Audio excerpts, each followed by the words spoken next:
Հատուկ ծառայությունում քրեական գործ է հարուցվել նախագահական նստավարի առջև 2 շաբաթ առաջ բողոքի ակցիա անցկացնող Որդե կորույս մայրերի նկատմամբ ոստիկանների կողմից բռնություն գործադրելու դեպքի առիթով։ Իրավապահները քննում են, որքանով են իրավաչափ եղել ոստիկանների գործողությունները եւ արդյոք նրանք պաշտոնյական լիազորությունները չեն չարաշահել։ Սևազգեստ կանայք, սակայն մեծ ակնկալիքներ չունեն։ 2 շաբաթ առաջ բռնության ենթարկված Իրինա Ղազարյանը եւ Նանա Մուրադյանը ցույց էին տալիս թևերին դեռևս երևացող կապտուկները, պնդելով, որ այլևս չեն հավատում արդարադատությանը։ Քրեական գործ են հարուցել, բայց թե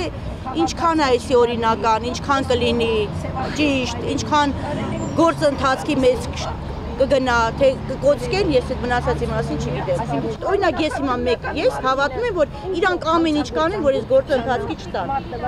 Ես ուզում եմ ասեմ, որ ոստիկանները քաշենել, ծեծենել, խփենել, ջարդենել, ես ասել եմ միայն ճակատից դրեք գնդակահարեք, նոր կպրծնեք ինձանից։ Մեկը ինձ այդ ֆիզիկական ցավը ոչ կվախեցնի, ոչ էլ։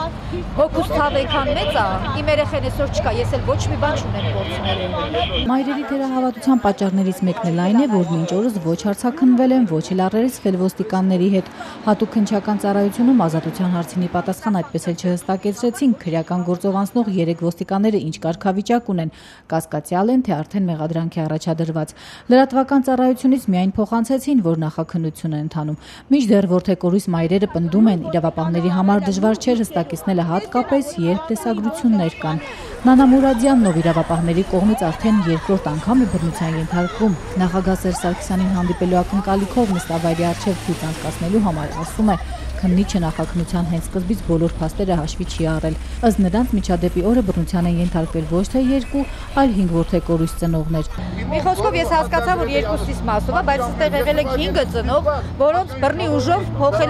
տեղափոխել են այս կողմ։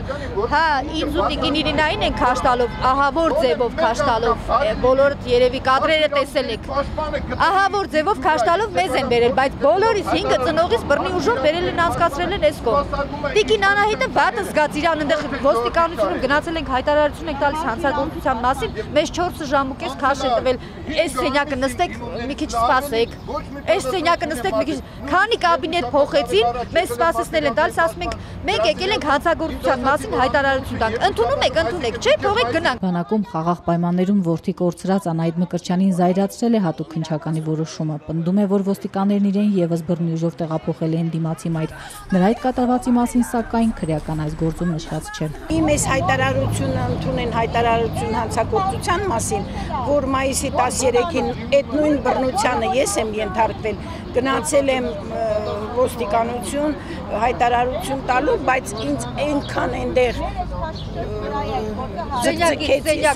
սենյակ ներվայնացրեցին, որ շաքար ունեմ բարձր կոմա էլ սկսում, մոտս դուրս եկա։ Քննիչի որոշումը ձեռքներին Որդե կորույս ծնողները այսօր կրկին հավաքվել էին նախագահական նստավայրի առջև, սակայն այս անգամ էլ ոստիկանները նրանց չթողեցին նստավայրի մայթին բողոքի ցույց անցկացնել, կանայք ստիպված եղան փողոցն անցնել։ Որովհետև միայն ինքն է մնացել, նախագահն է մնացել, որը հանդիսանում է բանակի գլխավոր գերագույն հրամանատարը, որ պետք է պատասխան տա մեր երեխեքի սպանության համար։ Ոչ մեկ, այո, ոչ մեկ պատասխան չի կարողանում տան եւ մեզ ուղղություն են ցույց տալիս դեպի նախագահական։